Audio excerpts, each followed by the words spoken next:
आपको मेरी बहुत बहुत शुभकामनाएं और इस हनुमान भक्ति चैनल के माध्यम से आप खूब हनुमान जी के गुणों का गान गाएं, खूब उनकी वार्ता में संलग्न रहें, आप सफलता को प्राप्त हों। आज श्री धाम वृंदावन से आप सभी को बसंत पंचमी की शुभकामनाएं। जय श्री राधे। जय सिया राम। हनुमान जी के परम साधक, हनुमान जी के ही अवतार माने जाने वाले नीम करौली बाबा की महिमा बड़ी निराली है। एक बार अगर कोई बाबा नीम करौली के आश्रम में चला जाए तो कभी खाली हाथ नहीं लौटता, उसकी समस्त मनोकामनाएं पूर्ण हो जाती हैं। नीम करौली बाबा ने देह लीला का समापन स्थल वृंदावन धाम को चुना। अटल्ला चौकी के नज़दीक वृंदावन धाम में श्री बाबा नीम करौली धाम है। यहाँ 11 सितंबर 1971 को दुनिया की नज़र में चीर विश्राम के लिए यह स्थल उन्होंने स्वयं चुना। बाबा नीम करौली आश्रम में दर्शन के दौरान हमारी मुलाकात अंतर्राष्ट्रीय ख्याति लब्ध परंपरा अनुगत भागवत मनीषी श्री वैष्णवाचार्य मारुति नंदन पूज्य वागीश जी महाराज से हुई। आइए हम इनसे हनुमान जी की महिमा के साथ साथ बाबा नीम करौली जी की महिमा भी जानेंगे।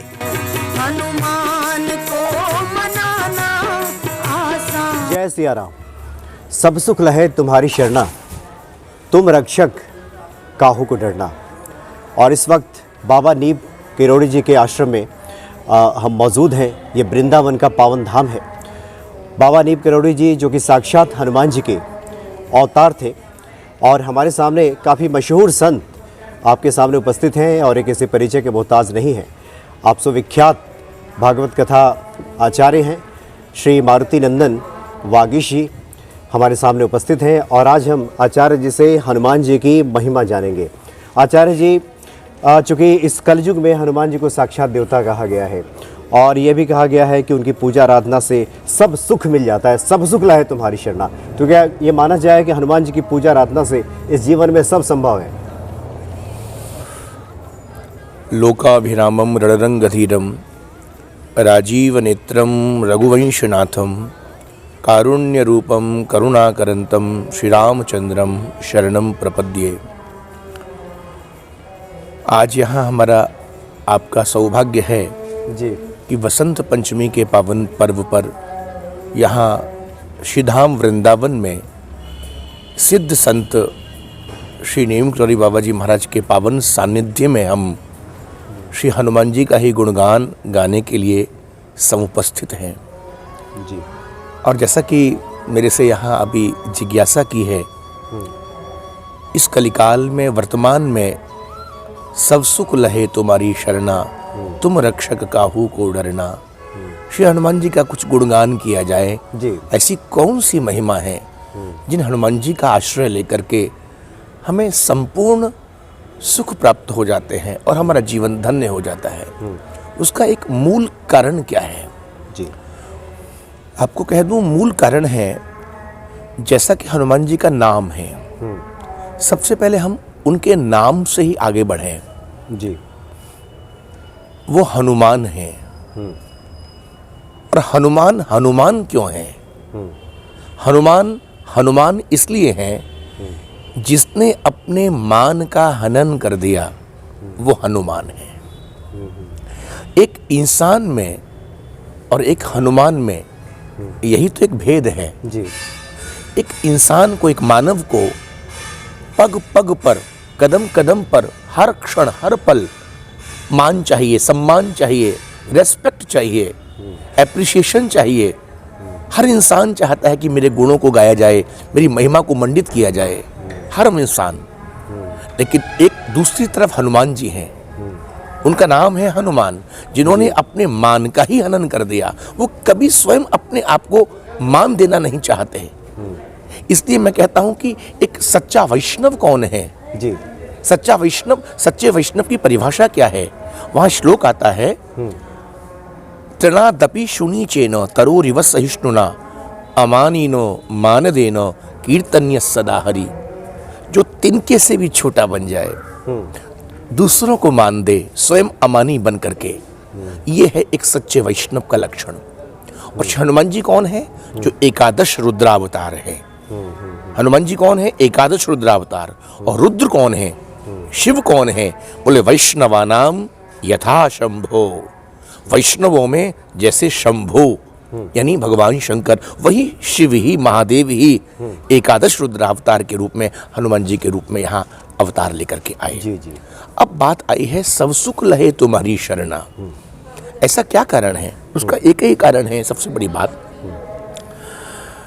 हनुमान जी सबसे बड़ी बात, उनके जीवन में दास्य भक्ति है।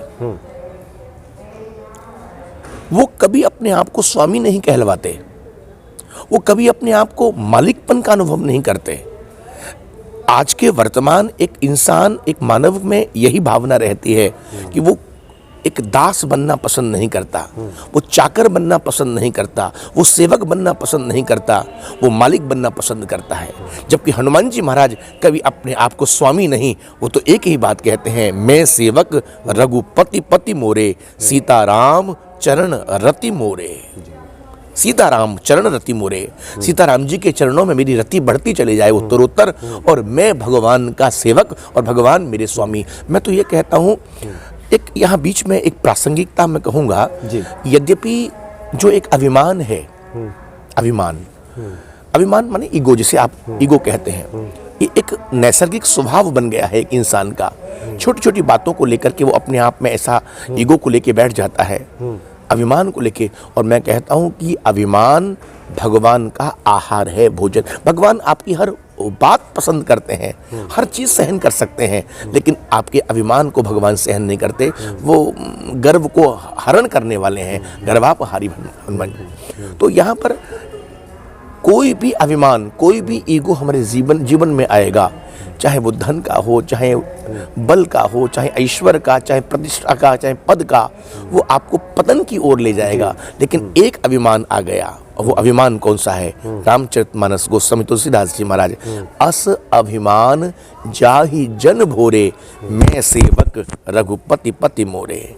मैं भगवान का सेवक हूँ और भगवान मेरे स्वामी हैं। ये जो सेवक भाव है, जो दास्य भाव है, जो दास्य भक्ति है, ये हनुमान जी के चरणों में, इसलिए हनुमान जी के जीवन में, इसलिए हनुमान जी की स्थिति क्या है कि दास्य भक्ति के कारण, ये जो सेवक और स्वामी का जो भाव है, इस सेवकत्व के कारण, दासत्व के कारण ही चारों युग पर ताप तुम्हारा है प्रसिद्ध जगत उजियारा। इसलिए हनुमान जी का एक युग नहीं, केवल त्रेता में ही नहीं, चारों युग मतलब सतयुग में भी, त्रेता में भी, और द्वापर में भी, और कली में यानी कलिकाल में, कलयुग में राम जी के जितने मंदिर नहीं मिलेंगे, जितने मंदिर हनुमान जी के मिल जाएंगे। उसका कारण क्या है? केवल यही है कि जिन्होंने अपने मान का हनन कर दिया, वो हनुमान जो कभी रेस्पेक्ट पाना नहीं चाहते।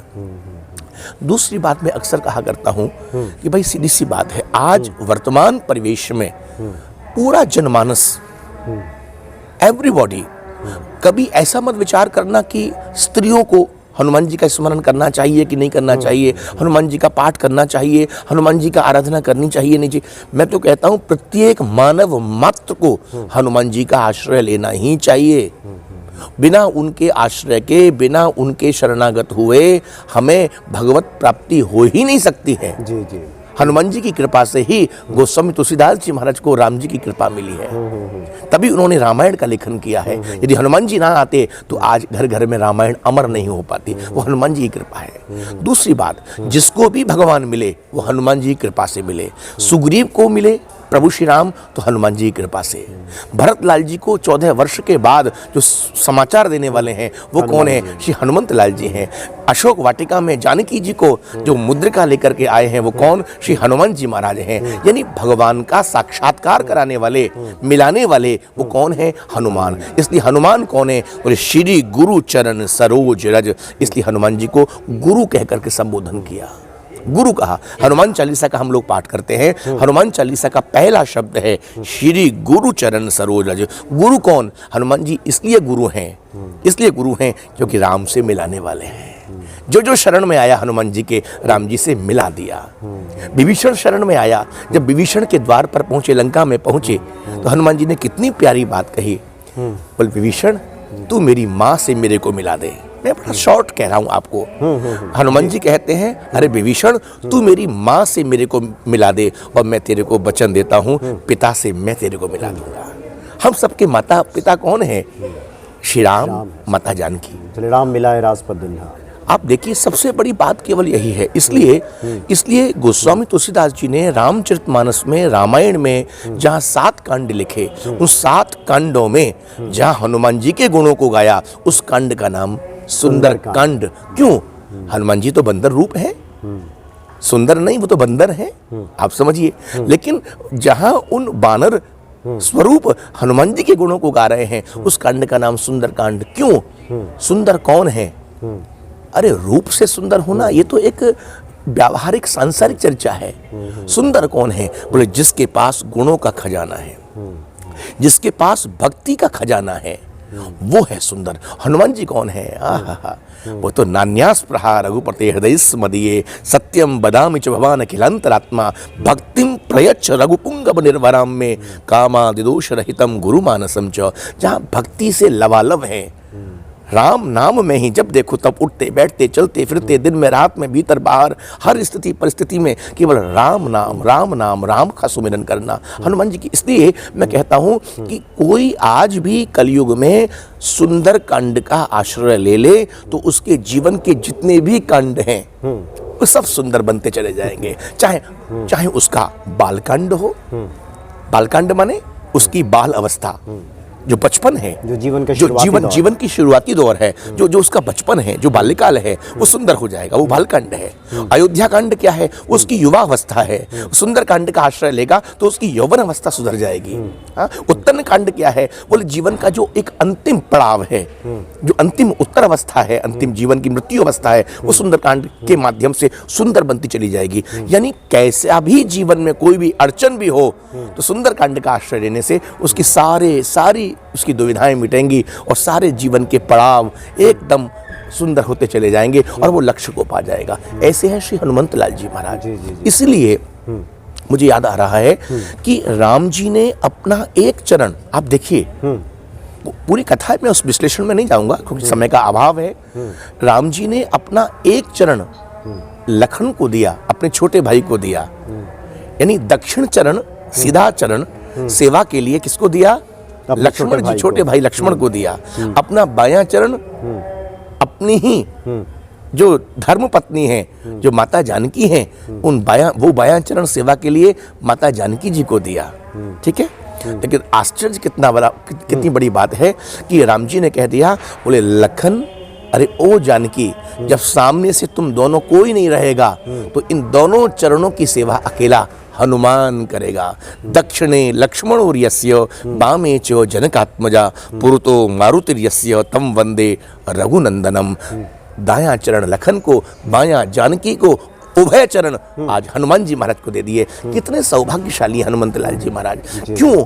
इसीलिए क्योंकि जिनके जीवन में मान का हनन है, वो स्वयं मान नहीं दूसरों को मान देते हैं, वो है हनुमान। और हम कौन हैं? इसलिए हम दुखी हैं, इसलिए हम परेशान हैं, क्योंकि हम कदम कदम पर, पल पल, हर क्षण स्वयं मान पाना चाहते हैं। इसलिए हम परेशान हैं, इसलिए हम दुखी। अच्छा आचार्य जी, चूँकि आप तो देश विदेश में भगवान के नाम का संकीर्तन करते हैं और हम लोग बहुत ही पवित्र धरा पर उपस्थित हैं। बाबा नीब किरोड़ी जी यहाँ पे मौजूद हैं। और देवता चित्त न भरई हनुमत से सर्व सुख करई कहा गया है। तो क्या हनुमान जी की पूजा आराधना से समस्त देवी देवताओं की पूजा का फल हमें प्राप्त हो जाता है? बिल्कुल बिल्कुल। ये श्री हनुमंत लाल जी महाराज को वरदान प्राप्त है। एक तो सारे देवताओं ने वो उसकी भी पूरी कथा है। मैं उस कथा में नहीं जाऊंगा। जिस समय बाल समय रवि भक्ष लियो तब तीनों लोक भयो अधियारो। बाल अवस्था में जब हनुमान जी महाराज ने सूर्य नारायण को अपने मुख में ले लिया, मुखार बिंदे ना, मुख में ले लिया, तो उस समय चारों ओर अंधकार हो गया। वो कथा आप सबको मालूम ही है, मैं विस्तार में नहीं। तो वहां इंद्र ने वज्र का प्रहार किया, इंद्र ने अपने वज्र का प्रहार किया हनुमान जी। इसलिए हनु माने ठोड़ी, इसलिए हनुमान जी की जो हनु है वो थोड़ी टेढ़ी हो गई। तो पिता पवन देव बड़े नाराज हुए, बहुत क्रोधित हुए और उन्हें चारों तरफ वायु का दमन कर दिया। वायु रुकी, सारे देवता भयभीत हो गए, प्राण वायु रुकने लगी। हमारा जीवन अब असंभव है, कैसे क्या करें। सबने प्रार्थना की है वहाँ, तो पवन देव प्रसन्न हुए हैं और फिर सब देवी देवताओं ने मिलकर के हनुमान जी के लिए जो कहा, जितना कहा, वो वाणी का विषय नहीं है। सबने अपनी अपनी बात कही, अपने अपने वरदान दिए। क्या वरदान दिया? वो यही कि और देवता चित्त न धरही, हनुमत से ही सर्व सुख रही। बोले आपकी शरण में कोई आ जाएगा, आपका कोई नाम लेगा, आपकी कोई उपासना आराधना साधना करेगा, तो निश्चित मानिए फिर अन्य किसी देवी देवता की आराधना करने की जरूरत नहीं है, आप ही उसको सब कुछ। और हनुमान जी क्या कुछ देने वाले नहीं है। जिसको धर्म चाहिए धर्म लीजिए, जिसको अर्थ चाहिए अर्थ लीजिए, जिसको काम कोई जीवन की कामना हो कामना पूरी कीजिए, और जिसको मोक्ष चाहिए मोक्ष चाहिए, वो मोक्ष देने वाले हैं। क्या नहीं, वो तो संपत्ति भी देते हैं और भक्ति भी देते हैं, लेकिन आए तो कोई। और मैं तो कहता हूं कि कोई भी संप्रदाय हो, कोई भी मार्ग हो, कोई भी संप्रदाय हो, कोई भी मार्ग हो, बिना हनुमान जी के आराधना के उनकी साधना अपूर्ण है, अपने आप में अपूर्ण है। कोई भी मार्ग हो, कोई भी संप्रदाय हो, आपको एक हनुमान चालीसा का पाठ करके हनुमान जी के चरणों में नमन करना ही पड़ेगा। परिणाम क्या होगा? बोले आपकी जो की गई साधना है वो पुष्ट हो जाएगी और फलित हो जाएगी और जीवन में आपको सफलता प्रदान करेगी। इसलिए हनुमान जी की आराधना बहुत जरूरी है। एक और सवाल इससे जुड़ा हुआ है जो आम संसारिक लोगों का होता है कि आपने जो बातें कही, कई बार राम नाम संकीर्तन और हनुमान जी के प्रति लगातार जपत निरंतर हनुमत बीरा, ये भक्ति की उच्च कोटि की अवस्था हम कह सकते हैं। लेकिन जो संसारिक लोग हैं जो एक प्रक्रिया के तहत आना चाहते हैं और मन इतनी जल्दी रमता कहाँ है, तो ऐसे लोगों को क्या आप बताना चाह रहे हैं, कैसे वो हनुमान जी की कृपा प्राप्त करें? देखिए सबसे बड़ी बात है, मैं तो कहता हूं कि एक भजन है क्या, जैसे कहते हैं ना कि कैसे हम भगवान का भजन करें, साधना करें, पूजा करें। मैं तो कहता हूं सबसे बड़ा भजन क्या है, वो जो हनुमान जी वाली बात है वो हमारे जीवन में आ जाए। कौन सी? बोले हनुमान जी की स्थिति यह है कि उठते बैठते चलते फिरते अंदर बाहर स्थिति परिस्थिति में केवल और केवल राम नाम, यही तो भजन है। हम किसी भी देश में रहें, किसी भी परिवेश में रहें, किसी भी स्थिति परिस्थिति में रहें, एक मिनट के लिए भी भगवान को ना भूलें, यानी भगवान की अखंड स्मृति का बने रहना ही भजन है। किसी भी काम में हो, किसी भी काम में हो, भगवान को ना भूलें। गाड़ी ड्राइव भी कर रहे हैं तो भगवान को याद करके, रसोई घर में माताएं भोजन बना रही हैं तो ठाकुर जी का नाम सुमिरन करते हुए, उन्हीं का स्मरण करते हुए भगवान का। तो ये क्या है, जब ये भगवान का जब स्मरण होगा, यही तो असली भजन है। असली भजन ये नहीं कि आप आसन पर बैठे माला झोली लेकर के बैठे, नहीं, आपके मन बुद्धि चित्त में अखंड रूप से अखंड स्मृति का बने रहना ही भजन है जो हनुमान जी के पास है। केवल और राम राम राम राम राम राम राम राम राम। आचार्य जी, हम लोग बाबा नीम किरोड़ी जी के ये एक ऐसा स्थान, ये ऐसा स्थान है कि नीम किरोड़ी बाबा जी महाराज का, यहाँ पर आप जिनका दर्शन कर रहे हैं, पूज्यपाद अनंत श्री विभूषित, और मैं तो कहूँगा श्री हनुमान जी के ही अवतार, ये स्पष्ट कह दूं, हनुमान जी के ही अवतार इस कलिकाल में श्री नीम किरोड़ी बाबा जी महाराज के नाम से कौन अवगत नहीं है। जो महाराज जी की शरण में आया और बाबा के सानिध्य में आया, आज वो तर गया। विश्वास मानिए, मैं कितनों का नाम लूं, कितनों का नाम लूं। एप्पल जो कंपनी है, हाँ, जिसको एप्पल को हम यूज करते हैं, वो कहाँ से आई, कैसे आई? बाबा ने वो एप्पल खा रहे थे, सेब, और वो आया, आने के बाद में उसने कहा कि बाबा मेरे ऊपर कृपा कीजिए ना कुछ। बाबा ने डांट मारते हुए, वो आधा एप्पल था, एक उसका बाइट लिया था और बाबा ने खाते खाते ऐसे फेंक करके मारा।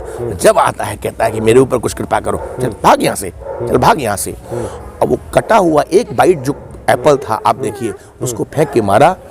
आज वही है एप्पल कंपनी, जो कहाँ से कहाँ आप जानते हैं। जी जी बिल्कुल। उसके ऑनर का नाम जानते हैं ना आप, कौन है? एप्पल का मालिक कौन है? और जो गूगल के भी जो सीईओ है, वो भी महाराज जी के ही। बिल्कुल। राष्ट्रपति भवन में डॉक्टर शंकर दयाल शर्मा, मैंने तो देखा वहां जाकर के, एक बार ऐसा योग बन गया, वहां बाबा का चित्रपट लगा था। यहाँ वृंदावन भी जब उपराष्ट्रपति थे डॉक्टर शंकर दयाल शर्मा, इसी आश्रम में आए। मेरी बाल अवस्था थी उस समय और मैं यहाँ पर उस सभा में उपस्थित था यहाँ पर, तो ऐसा योग बना, तो वहाँ मैंने देखा बाबा का चित्रपट। महाराज जी की तो बात ही अलग है, बाबा की तो कितने कितने चमत्कार हैं। अरे मैं तो ये कहूँगा, आप जिसके द्वारा ये सब वार्ता सुन रहे हैं, जो वार्ता हो रही है ना, मारुति नंदन। अब वागीश जी नाम तो मेरा लोकप्रिय हुआ क्योंकि स्वामी अखंडानंद जी महाराज ने भागवत का एक श्लोक सुन करके 7 वर्ष की अवस्था में मेरे को दिया। अच्छा। लेकिन ये मारुति नंदन नाम मेरे जन्म के समय का है कि इधर मेरा जन्म हो रहा है और सामने जो गद्दी है उस गद्दी पर बाबा जी महाराज विराज रहे थे और यहाँ पर बहुत बड़ा आयोजन चल रहा था, यज्ञ चल रहा था। तो बाबा जी ने यही आवाज लगा के पूज्य पिता श्री महाराज को कहा कि जाओ, पुत्र का जन्म हो गया है जिसकी जरूरत थी और आज ही उसको नाम दे दो। और ऐसे बाबा जी ने मुद्रा बनाई और बाबा जी ने मुद्रा बना करके तुरंत नाम दे दिया कि उसका नाम मारुति नंदन नाम रख दो। वही नाम मारुति नंदन आज मेरा जन्म से नाम है। पूरा नाम तो मारुति नंदन वागीश है और उन्हीं महाराज जी की कृपा से देश विदेश बाबा जी का ही नाम दिया, बाबा जी का ही नाम दिया है और उन्हीं के आशीर्वाद से ही, जो मुझे पिताश्री ने बताया कि मेरा जन्म भी उन्हीं के आशीर्वाद से ही हुआ है। तो ऐसी सिद्ध मूर्ति जी। और मेरा जितना भी कहें ये परम सौभाग्य है कि जैसे ही मैं यहाँ अंदर आया तब तक आपके दर्शन हुए और आपसे आग्रह किया कि संयोग से आज बसंत पंचमी के दिन मेरा यहाँ दर्शन करने मुझे आना था क्योंकि बसंत पंचमी को यहाँ हनुमान जी की स्थापना हुई थी। तो संयोग से आपने मेरे को कुछ ऐसी जिज्ञासाएं कर ली। तो आपको मेरी बहुत बहुत शुभकामनाएं और इस हनुमान भक्ति चैनल के माध्यम से आप खूब हनुमान जी के गुणों का गान गाएं, खूब उनकी वार्ता में संलग्न रहें, आप सफलता को प्राप्त हों। आज श्री धाम वृंदावन से आप सभी को बसंत पंचमी की शुभकामनाएं। जय श्री राधे। जय सिया राम। और आचार्य जी ने जो बातें कही हैं, हम निश्चित तौर पे ये कह सकते हैं कि भक्तों के हृदय में ये भक्ति को बढ़ाने वाली साबित होंगी। भक्तों का जो विश्वास है, जो श्रद्धा है, वो हनुमान जी के प्रति और अटूट होगा। बहुत बहुत धन्यवाद आपका बाबा जी। जय सिया राम।